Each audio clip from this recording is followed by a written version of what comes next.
আসসালামু আলাইকুম। বিবিসি আন্তর্জাতিক বিশ্ব সংবাদে আপনাকে স্বাগত। শুরুতে সংবাদ শিরোনাম, পরে বিস্তারিত।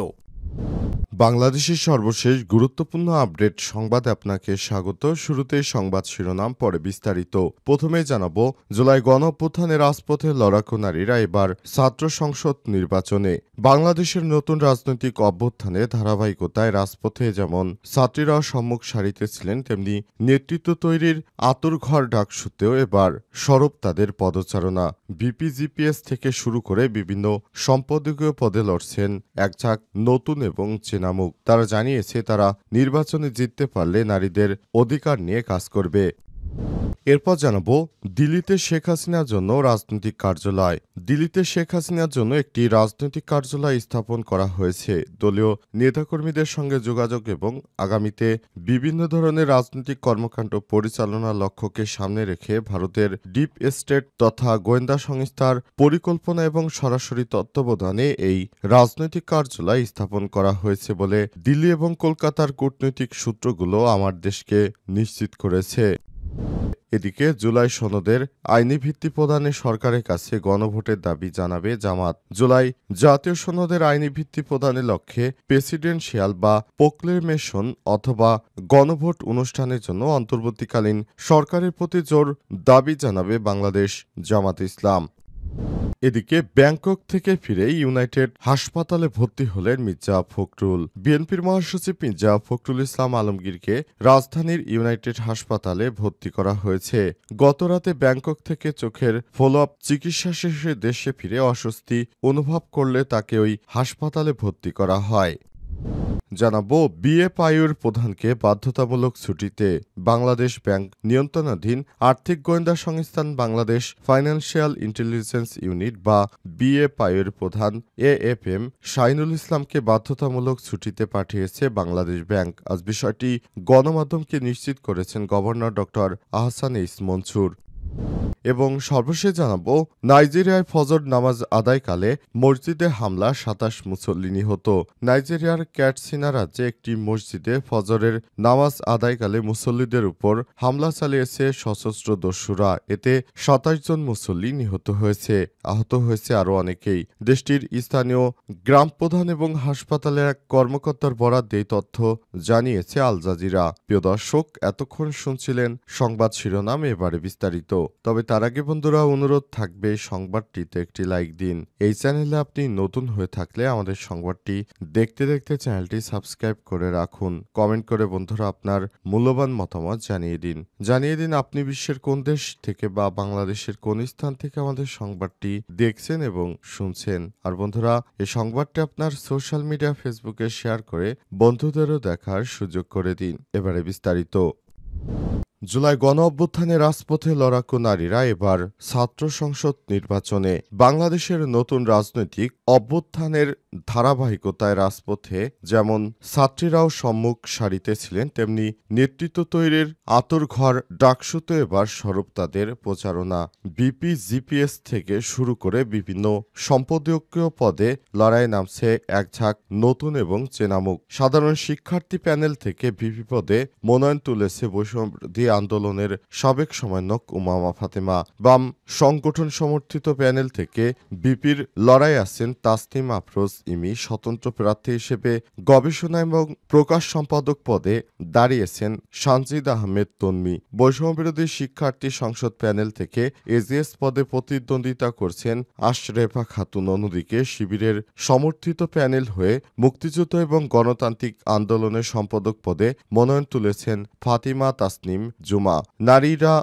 জানিয়েছে নির্বাচনে বিজয় হলে তারা ছাত্রীদের আবাসন, স্যানিটেশন এবং নিরাপত্তা বিষয়ক সমস্যাগুলোতে অগ্রাধিকার দেবেন। ডাকসু সূত্র থেকে জানা গেছে, বিকাল পর্যন্ত প্রায় 650 মনোনয়নপত্র জমা পড়েছে। তবে এর মধ্যে নারী প্রার্থীর সংখ্যা তুলনামূলকভাবে কম। এ নিয়ে হতাশা প্রকাশ করেছে ছাত্রীদের অনেকেই। নারী প্রার্থীদের অভিযোগ, উৎসাহের বদলে তাদের নিয়ে চলছে সাইবার বুলিং। তবুও সব ধরনের চ্যালেঞ্জ মোকাবেলা করে নির্বাচনী বৈতরণী পার হওয়ার ব্যাপারে আত্মবিশ্বাসী তারা জানিয়েছে এবারের নির্বাচনে তারা জয়লাভ করলে তারা নারী শিক্ষার্থীদের জন্য সবথেকে গুরুত্বপূর্ণ ভূমিকা পালন করবে।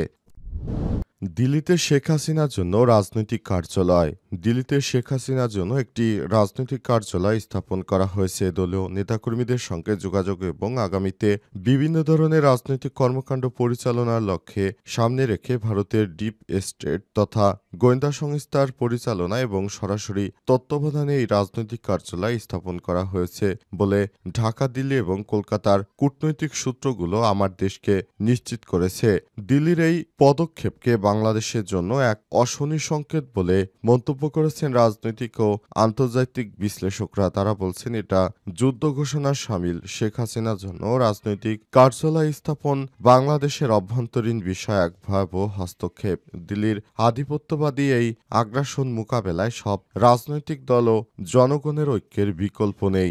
গত বছর জুলাই বিপ্লবে ক্ষমতাচ্যুত হয়ে পালিয়ে দিল্লিতে আশ্রয় নেওয়া 1 বছর পর শেখ হাসিনার জন্য ভারতের পক্ষ থেকে এই রাজনৈতিক কার্যালয় স্থাপন করা হলো।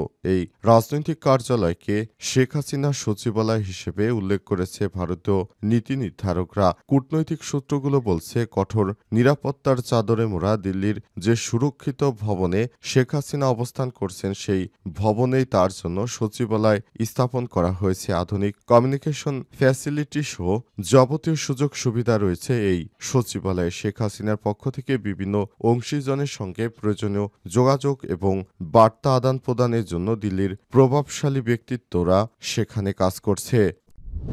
জুলাই সনদের আইনি ভিত্তি প্রদানে সরকারের কাছে গণভোটের দাবি জামাতের। জুলাই জাতীয় সনদের আইনি ভিত্তি প্রদানের লক্ষ্যে প্রেসিডেন্সিয়াল প্রোক্লেমেশন অথবা গণভোট অনুষ্ঠানের জন্য অন্তর্বর্তীকালীন সরকারের প্রতি দাবি জানিয়েছে বাংলাদেশ জামাত ইসলাম। জামাত ইসলামের পক্ষ থেকে জানানো হয়েছে, শিক্ষার্থীরা যেভাবে তীব্র আন্দোলন সংগ্রাম গড়ে তুলেছিল সেই অনুযায়ী তাদের জন্য আমাদের অবশ্যই কাজ করতে হবে। তাদের সেই আন্দোলন সংগ্রামের কারণেই ফ্যাসিস্ট সরকার দেশ ছাড়তে বাধ্য হয়েছে। সুতরাং শিক্ষার্থীদের অবদানকে স্বীকৃতি স্বরূপ বা প্রোক্লেমেশন জারির মাধ্যমে তাদের সেটিকে বাস্তবায়ন করার জন্য এবং আইনি ভিত্তি দেওয়ার জন্য বাংলাদেশ জামাত ইসলামের পক্ষ থেকে কাজ করা হচ্ছে। ভবিষ্যতে বাংলাদেশ যেন একটি ভালো অবস্থানে যেতে পারে এবং শিক্ষার্থীরা যেন কোনো বিদ্রোহী হিসেবে আর এদেশে কখনোই তাদের যেন বিচারের আওতায় আনা না হয়। মূলত এসব কারণেই জামাতের পক্ষ থেকে এই প্রোক্লেমেশন জারির বিষয়ে সরকারের প্রতি আহ্বান জানানো হয়েছে। অন্তর্বর্তীকালীন সরকারের প্রধান উপদেষ্টা প্রফেসর ড. মোহাম্মদ ইউনূস ইতিমধ্যেই জুলাই সনদ ঘোষণা করেছেন, তবে সেটি এখনো আইনি ভিত্তিতে বাস্তবায়িত হয়নি। এজন্য অন্তর্বর্তীকালীন সরকারের কাছে আহ্বান জানানো হয়েছে জামাত ইসলামের পক্ষ থেকে, যেন আগামীর বাংলাদেশ একটি সুন্দর বাংলাদেশ হিসেবে প্রতিষ্ঠিত হতে পারে।